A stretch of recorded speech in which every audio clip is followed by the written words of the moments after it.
छत्तीसगढ़ और तेलंगाना राज्य की सरहद पर स्थित कर्रेगुट्टा के जंगल में पुलिस और नक्सलियों के बीच मुठभेड़ चल रही है। इन दोनों राज्यों की पुलिस फोर्स ने नक्सलियों के खिलाफ देश का सबसे बड़ा ऑपरेशन लॉन्च किया है। पिछले करीब 4-5 दिनों से फोर्स उस इलाके में ही मौजूद है और उन इलाके के जो ग्रामीण हैं उन्हें घर में ही रहने की हिदायत दी गई है। ऐसा बताया जा रहा है कि जिस इलाके में पुलिस और नक्सलियों के बीच में मुठभेड़ चल रही है और जहां फोर्स घुसी है वहां पर भारी संख्या में नक्सलियों की बटालियन नंबर 1 देवा हिड़मा समेत दामोदर और कई बड़े कैडर के माओवादी हैं।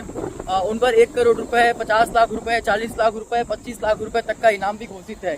LMG, sniper, AK-47, INSAS, SLR जैसे भारी आधुनिक वेपन्स भी वो सारे नक्सली रखे हुए हैं। जब हमें इस बात की खबर मिली कि फोर्स इस पूरे इलाके में पहुंच चुकी है, नक्सलियों को चारों तरफ से घेरा गया है, तो उस इलाके की ज़मीनी हकीकत जानने और ग्राउंड रिपोर्ट करने के लिए हम भी निकले हुए हैं। देखिए रास्ता किस कदर है। मेरे साथ तेलंगाना के चेरला मंडल के रहने वाले विनोद अन्ना है। ये तेलंगाना चेरला के रहने वाले जो इस पूरे इलाके के बारे में मुझे बखूबी बता रहे हैं। और यदि इनकी हम माने तो ये इलाका बेहद ही खतरनाक इलाका है। कदम कदम पर यहाँ नक्सलियों ने ID प्लांट कर रखी हुई है।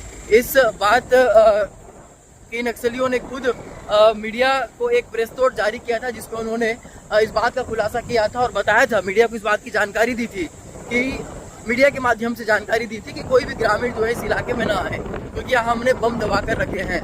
हालात यहाँ के कुछ ठीक नहीं है। देखिए ये इस बीजापुर जिले का ये गांव पड़ता है, लेकिन ये तेलंगाना का जो सरहद इलाका है और कर्रेगुट्टा की पहाड़ियों के नीचे बसा हुआ क्षेत्र है।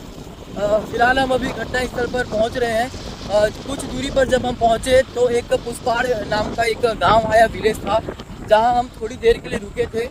वहां पर हमें गोलियों की आवाज़ सुनाई दी। तड़तड़ाहट दोनों तरफ से चल रही थी। करीब 2 से 3 हेलीकॉप्टर भी वहां से गुजरे, ड्रोन कैमरे भी वहां पर उड़ाए गए हैं।